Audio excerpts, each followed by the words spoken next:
Bonjour et bienvenue à tous. Chers apprenants, sur ce tutoriel, nous allons réaliser un projet portant sur la TOIP, qui signifie Téléphonie over Internet Protocol, sur Packet Tracer, car IT School CIGS. Donc pour une présentation de IT School CIGS, IT School CIGS est un modèle d'enseignement américain qui a pour objectif de former des cadres hautement qualifiés dans les technologies de la nouvelle génération, en mesure d'appréhender les problématiques liées au management et la sécurité des systèmes d'information. Ok, donc pour plus d'informations sur la structure IT School, donc l'école IT School CIGS, vous pouvez m'écrire en commentaire. Voilà. Ainsi dit, nous allons d'abord faire une présentation, une vive présentation sur la VoIP et la TOIP. Ok, donc la VoIP qui signifie Voice over Internet Protocol, est une technique permettant de communiquer par la voix via l'Internet. TOIP qui signifie téléphonie over protocol, Internet Protocol plutôt, donc c'est la téléphonie sur IP. Nous allons parler de la différence entre la VoIP et la TOIP. TOIP basé sur les softphones, téléphones logiciels. TOIP basé sur les téléphones IP. Nous allons parler du fonctionnement. La VoIP utilise plusieurs protocoles pour le transport et la connexion. Parmi ces protocoles, nous avons TCP, qui signifie Transmission Control Protocol, UDP, User Datagram Protocol, RTP, Real Time Protocol, qui permet le transport des données en temps réel. Nous avons le H323, ensemble des protocoles de communication de la voix, l'image et les données sur IP. Nous avons le protocole ZIP, qui signifie Session Initiation Protocol, permettant la gestion des sessions. Maintenant, nous allons parler des équipements de la VoIP. Nous avons le PIBX, qui signifie Private Automatic Branch Exchange, est un commutateur téléphonique permettant de lier les lignes internes avec la ligne externe. Nous avons le Gateway, est une machine logicielle qui assure l'adaptation entre RTC, qui signifie Réseau téléphonique commuté, et la VoIP. Le Gatekeepers permet de faire la résolution entre les numéros de téléphone et les adresses IP. Téléphone ZIP rassemble ou se comporte comme un téléphone classique. Maintenant, nous allons parler des avantages de la VoIP. Parmi les avantages, nous avons la réduction des coûts, gestion facile via l'interface web, installation facile. Et nous allons terminer par la configuration. Maintenant, pour l'implémentation d'une VoIP, je vous laisserai le lien de la configuration dans la description. Voilà, pour ceux qui veulent apprendre à configurer ou apprendre à installer, à configurer la VoIP. Ok. Maintenant, nous allons revenir sur notre présentation, donc notre architecture. Donc, la mise en réseau, nous avons déjà nos équipements qui sont présents. Ok.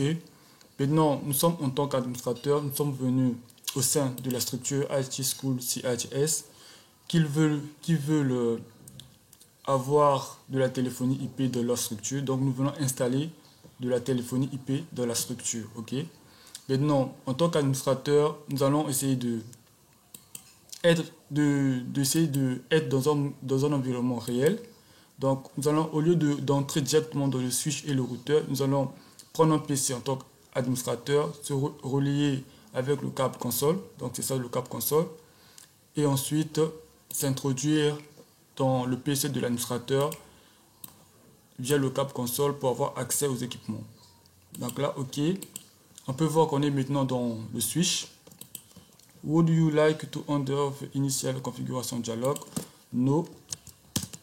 Entrée. Voilà, on est dans le switch.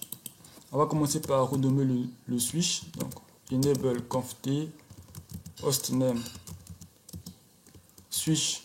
On va appeler ça SW1. Entrée. Enable secret Cisco. Donc on va sécuriser la ligne privilégiée. LAN console. Password Cisco. Login Cisco. LAN VTY. Password Cisco. Login Cisco. Transport input SSH. Et plutôt telnet, nous allons utiliser telnet. Entrée. Ok. Maintenant, nous allons passer à la création des VLAN. Donc nous avons le VLAN 20 qui a pour nom data. J'ai mal écrit ton name data. Nous avons le VLAN 30 qui a pour nom voice. Nous avons le VLAN 100 qui a pour name corbeille.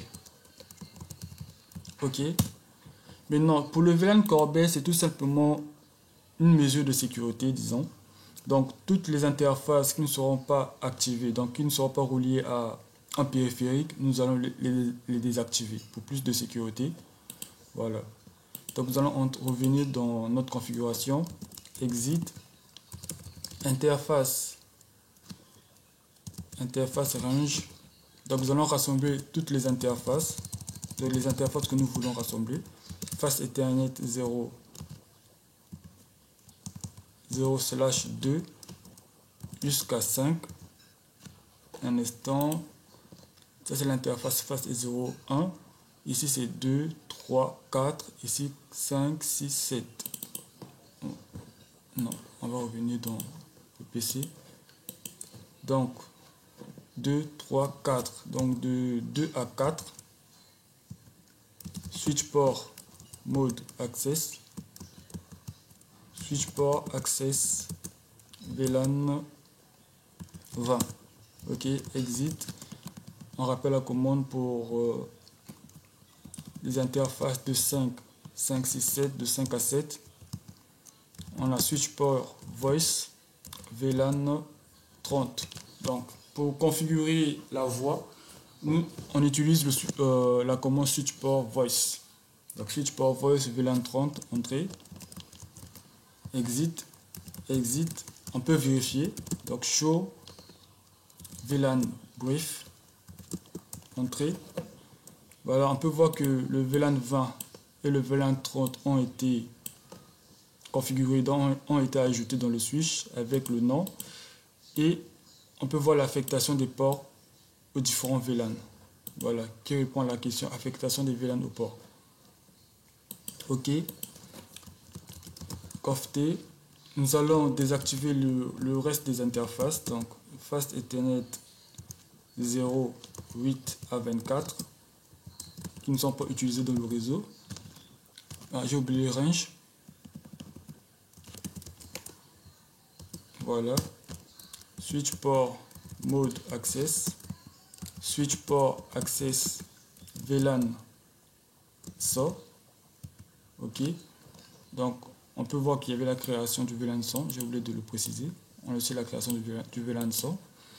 Maintenant, nous allons mettre show down. Donc, nous allons désactiver toutes les interfaces qui ne sont pas rattachées au périphérique. Exit. On peut aussi désactiver l'interface gigabit 0/0 jusqu'à 2. Ok, 0/0 n'existe pas, donc de 1 jusqu'à 2. Switch port mode access. Switch port access VLAN 100. Ok, shutdown. Voilà, c'est désactivé. And on va encore vérifier show VLAN brief. Voilà, donc on peut constater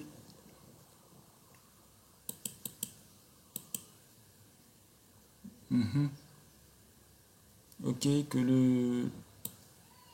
l'interface de 8 jusqu'à gigabit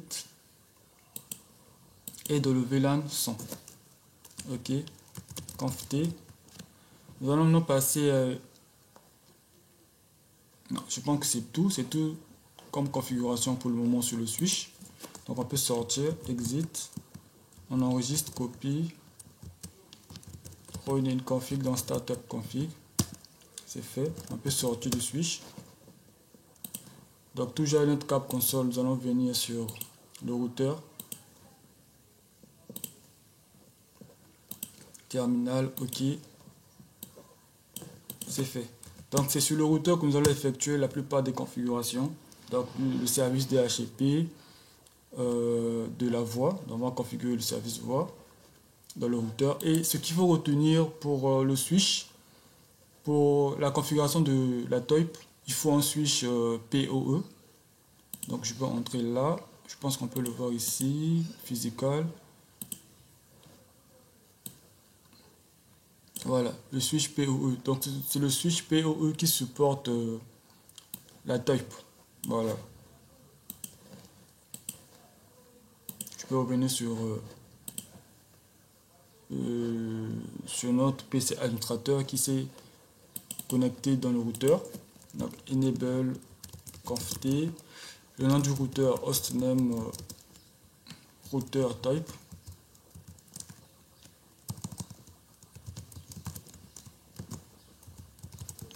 Router type, c'est fait. Ok, ici maintenant nous allons configurer l'interface FAT00 qui est rattachée au switch. Et nous devons revenir sur le switch de niveau 3 pour configurer le routage inter-VLAN pour l'interface FAT0/1. Ok. Donc, on peut d'abord terminer avec le switch, ensuite revenir sur le routeur. Oui, c'est mieux. Donc, on revient dans le switch, console, on entre, terminal. Ok, mot de passe, enable, mot de passe, c'est fait. On fait un show une config pour voir.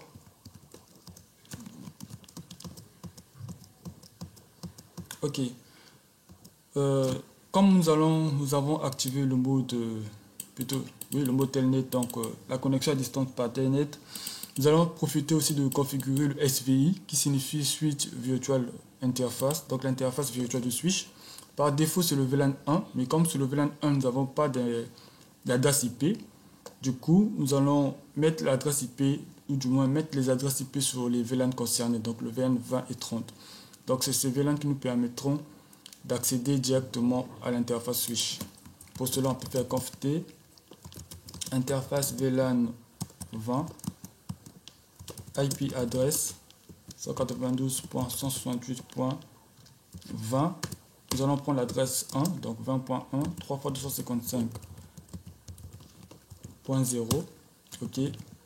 Pour le VLAN 30, on va aussi prendre 30.1, donc 192.168.30.1, 3 fois 255.0. Ok. Nous allons configurer le routage inter-VLAN entre le switch de niveau 3 et le switch de niveau 2. Donc le routage inter-VLAN permet de faire passer les VLAN dans un seul lien via une liaison trunk.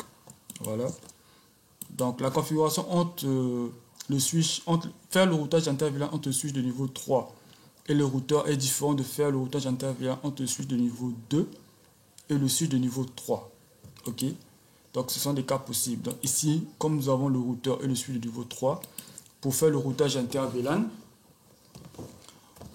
nous allons tout simplement entrer dans l'interface Fast Ethernet 0/1. Donc l'interface qui est reliée entre le switch de niveau 3 et le routeur. Entrée. Nous allons mettre switch port trunk encapsulation. .1Q. Donc là, nous configurons la liaison trunking, donc le .1Q. Et nous allons encore ajouter switch port mode trunk. Voilà. C'est fait. Exit. Exit. On peut enregistrer. Copierons une config dans startup config. C'est fait. On peut sortir pour le moment. Revenir dans le routeur. Voilà. Ok. Enable conft. Ok. Maintenant, nous allons configurer le routage inter-VLAN entre le routeur et le switch. Donc, nous avons déjà configuré le routage inter-VLAN dans le switch. Donc, nous allons configurer le routage inter-VLAN dans le routeur. Et pour la configuration du routeur, nous devons créer des sous-interfaces.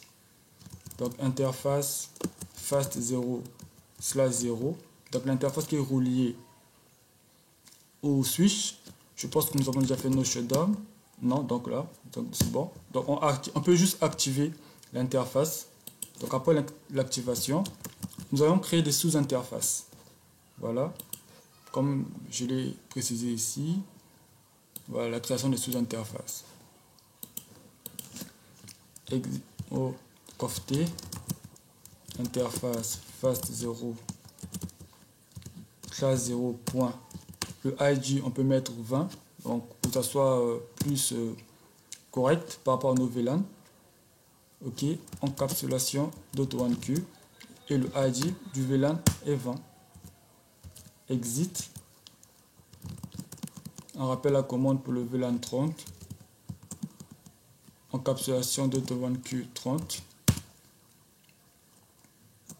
Et on peut mettre l'adresse IP aussi. Hein. Donc IP adresse 192.168.30.2 3 fois 255.0. Donc on peut aussi ajouter sur l'interface, sur la sous-interface 0.20. On va ajouter l'adresse IP également 20.2. On peut également laisser l'adresse IP du VLAN, donc 20.1, mais il y aura conflit d'adresse. Donc pour éviter le conflit d'adresse, nous allons ajouter une nouvelle adresse IP, mais qui doit être dans le réseau, donc qui doit être dans l'adresse réseau. Voilà. Exit. Voilà. On peut tester, donc ping 292.168.20.2. Ok, ça passe. Et 20.1. On patiente. Ok, ça passe. Donc, on peut constater que le routeur arrive bien à pinguer le switch. Ok. Maintenant, nous allons passer au service DHCP. Voilà, donc via le routeur 2811, nous allons attribuer les adresses IP de manière automatique et centralisée sur les machines hautes. Donc, les laptops et les téléphones IP. Ok, donc IP DHCP pool. Ok, on peut appeler data, donc pour le pool data, network 192.168.20.0, le masque, le sous-réseau 3x255.0, default router, on va mettre l'adresse du routeur 192.168.20.2, c'est fait.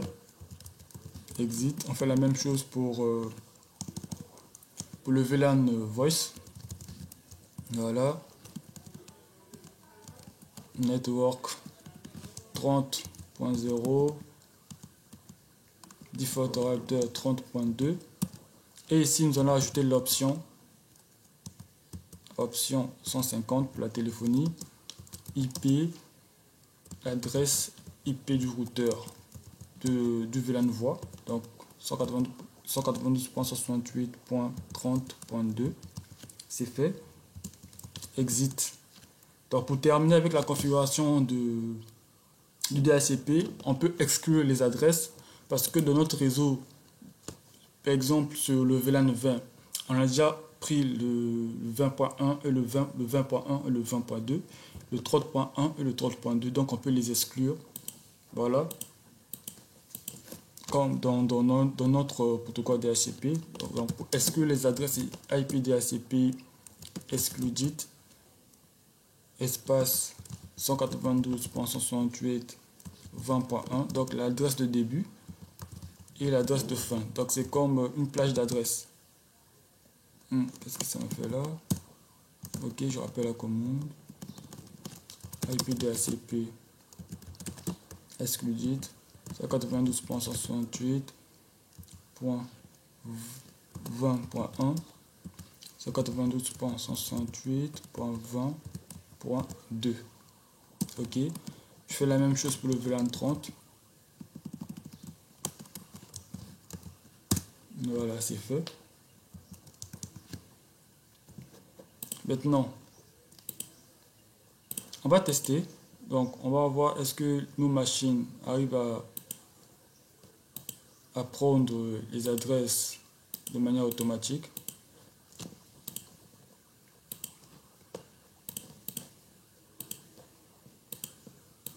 Donc si toutes nos configurations sont bonnes, normalement ils doivent recevoir les adresses.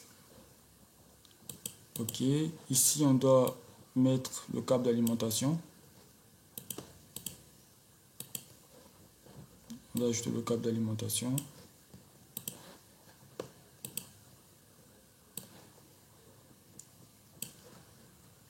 Ok, on va voir. Ah, on peut voir que nos machines, d'abord nos machines, donc nos laptops ont bel et bien des adresses IP. Donc lui il a pris le 20.3, lui le 20.4, le dernier le 20.5. Sur notre VoIP, on peut voir qu'au niveau du VLAN 30, il a pris 192.30.3. Ici, il a pris 192.68.30.4 sur le VLAN 30. Et le dernier, donc le dernier téléphone a pris, il n'a pas encore reçu d'adresse. Voilà, il vient de recevoir l'adresse 30.5. Le gateway, c'est l'adresse de notre routeur 30.2. Ok. Donc jusque là, c'est bon, parce qu'il faut toujours tester pour voir s'il y a des erreurs ou pas avant d'avancer. Sinon, on risque d'avoir beaucoup de problèmes si seulement si à la fin, pendant le test, on se rend compte qu'il y a des erreurs. Voilà, donc entrée. Maintenant, on fait exit. Exit. On de nouveau, enable, conft, c'est fait. Maintenant, nous allons configurer la téléphonie IP. Déjà dans le DHCP, nous avons mis l'option 150. Donc, pour préciser que ce VLAN-là sera composé d'un téléphone. Donc, ce VLAN-là sera caractérisé d'un VLAN voice. Voilà. Par rapport au VLAN data, là où nous n'avons pas précisé le 150. OK. Maintenant, là, pour configurer le téléphone, on continue dans la configuration du téléphone IP. Donc, téléphonie-service. On peut mettre point d'interrogation pour voir les options que nous avons. Nous avons plusieurs options, mais ici nous allons juste rester nous allons juste utiliser quelques options. Donc option max et phone, nous allons mettre 30. Donc le maximum de téléphone IP, donc on peut mettre 30.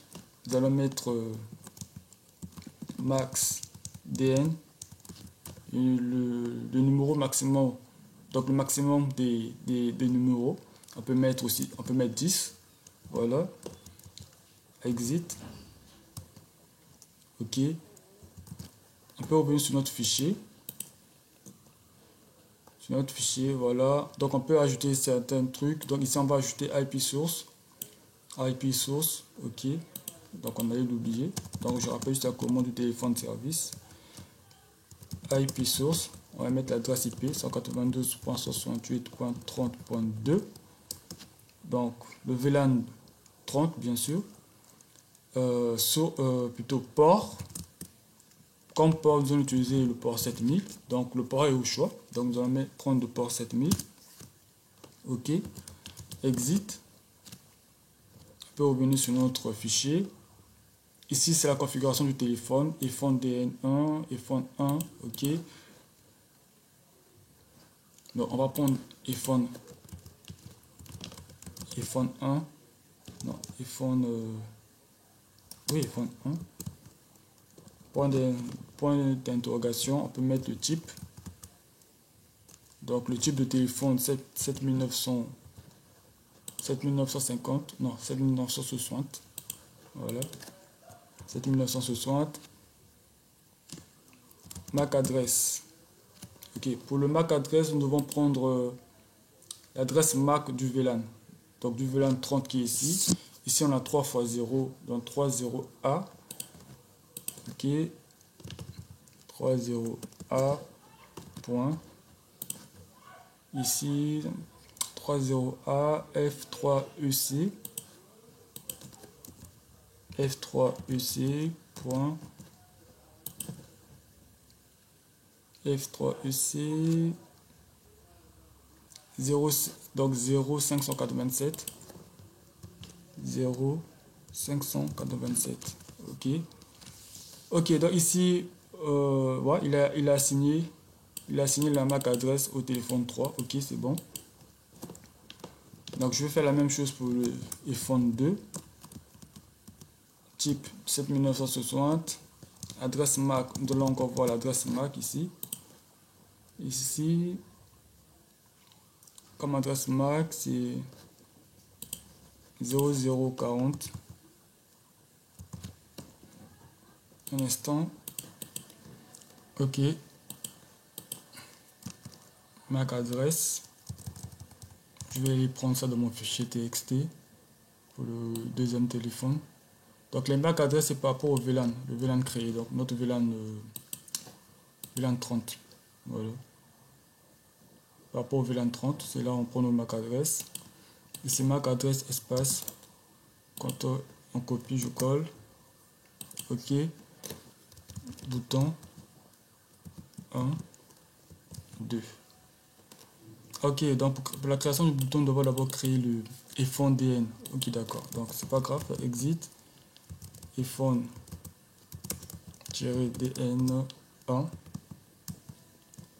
Ok, ici, qu'est-ce qu'on va prendre? iPhone 1, iPhone 1.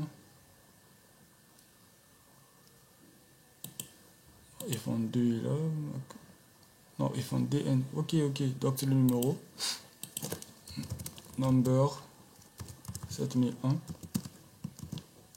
Ok. Ça c'est pour le numéro du téléphone 1. iPhone 2. 7002. iPhone 3. Donc là c'est la déclaration de numéro. 7003. Ok. Donc je peux revenir sur iPhone. iPhone DN plutôt. Tout à l'heure c'était iPhone DN. Là nous allons revenir sur iPhone. Ok, c'est pas grave. iPhone 1. iPhone 1, nous n'avons pas mis le bouton, donc bouton 1, 2.1. iPhone 2, bouton 1, 2.2. Ok. On va faire un end pour voir nos configurations. Est-ce qu'on n'a pas oublié quelque chose? La déclaration. Je vais agrandir. Ok, téléphone service est là. iPhone DN1, iPhone DN2, ok. iPhone 1, ok. L'adresse et le type et le bouton.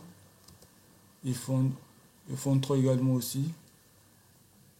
Ok, iPhone 3 également aussi, il y a l'adresse MAC. Il manque juste le bouton. Donc, iPhone 3.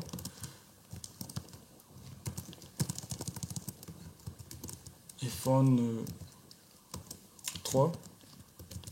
Bouton 1, 2.3. Ok. Donc on peut tester. Nous allons voir est-ce que le téléphone passe. La téléphonie. Ok, on peut voir ici que notre téléphone a bien reçu 7003 comme numéro. Ici. Le second téléphone a reçu 7002. Et le dernier a reçu 7001.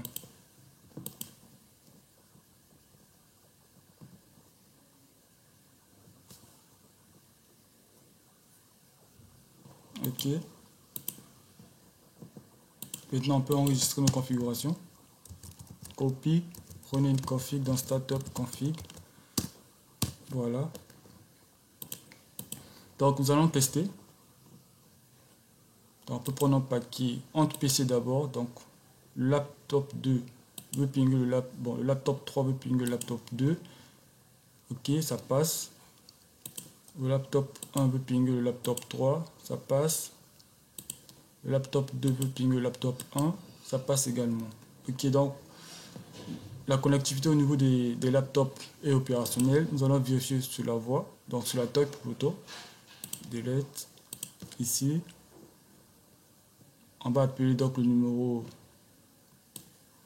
Je vais juste réduire. Je peux réduire tout ça. Voilà. Donc là, on est au niveau du test de fonctionnement sur la type. Donc, le téléphone au numéro 7003 et le téléphone au numéro 7002. Donc, nous allons appeler le 7002. Ok. On peut voir que l'appel passe bel et bien. Le téléphone sonne. Voilà, connected. Voilà. Mais ici, on ne peut pas écouter notre voix parce que c'est un environnement simulé. Stimulé plutôt. Plutôt simulé. Voilà, c'est un environnement simulé, donc on ne peut pas entendre nos voix. Donc on peut voir que l'appel passe bel et bien.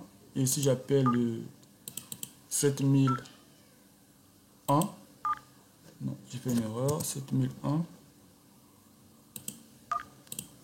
ça sonne, on va aller chercher le téléphone 7001. Voilà, c'est là. Donc on voit bien que le numéro 7001 reçoit l'appel du numéro 7003. Voilà, connected. Ok.